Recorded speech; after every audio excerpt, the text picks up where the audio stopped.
like, subscribe, and leave a comment. So Jake Paul versus Mike Perry. So this was meant to be Jake Paul versus Mike Tyson.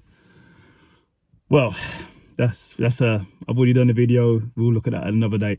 So Jake Paul versus Mike Perry. Going into this one, Jake Paul's a boxer, Mike Perry's a bare knuckle fighter, mixed martial artist. Jake Paul has the advantage because he's been training in boxing with gloves. Mike Perry is obviously at a disadvantage because he trains in MMA, he trains in bare knuckle boxing. It's still a different thing. You're fighting without gloves. So blocking, if you're fighting without gloves and just your fists, obviously blocking punches is a lot different. If you're fighting with 4 ounce gloves with MMA, it's blocking, it's different. If you're fighting with boxing gloves, it's a lot different because you have big boxing gloves. So it's really a different sport.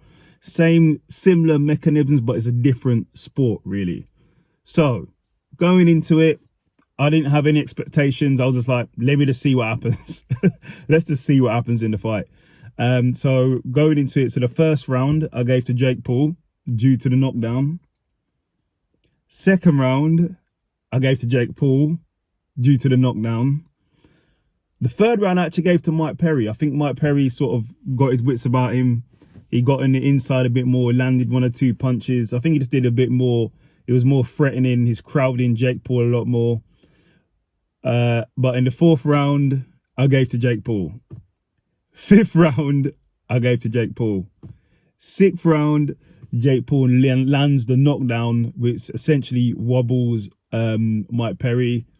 The ref was already looking to stop this already, and they stop it in the 6th. So Jake Paul gets the win by TKO stoppage. And Jake Paul did call it. He said it would happen in the 1st, I think he said, but 1st or 2nd, but it happened in the 6th. I think the story of the fight was Mike Perry was fighting with his hands down, wasn't sort of blocking as such. Jake Paul was just landing with the jab. He just landing with the jab, crossovers, landing with the jab, crosses, right hooks. He just saw him coming, really. Yeah, I don't really have much to say. Yeah, Jake Paul is just, you have to look at it like this. Jake Paul's beating all these MMA guys. These MMA guys are not boxers. They're fighting with 4 ounce gloves or bare knuckle. I think he's proven, Jake Paul's proven, I don't know, someone tell me if I'm wrong. He's proven he's at a higher boxing standard than MMA fighters. He's fought all the MMA fighters there is. Obviously, granted, some of the MMA fighters, like Ben Askren is a wrestler. Tyron Woodley was on the way down on his career. Anderson Silva was like 50 years old. Like, yeah, some of it is just like irrelevant in regards to fighting MMA fighters. But essentially, Jake Paul is now a boxer. We need to look at him as a boxer now.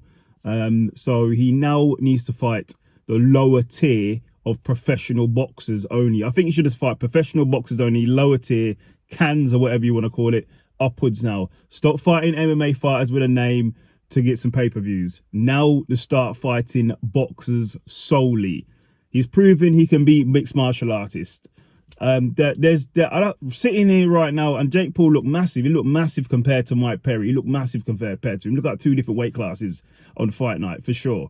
And there's that factor as well. So I can't sit here and think of any MMA fighter who can box with Jake Paul, who's been training solid for 5-6 years now in boxing. The gap is now shifting in regards to MMA fighters boxing Jake Paul.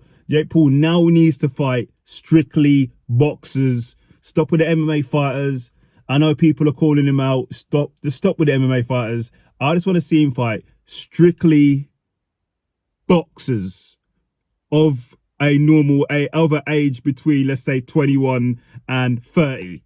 Not retired MMA artists, so going to 35, 40, 50, 60. Let's fight real boxers now.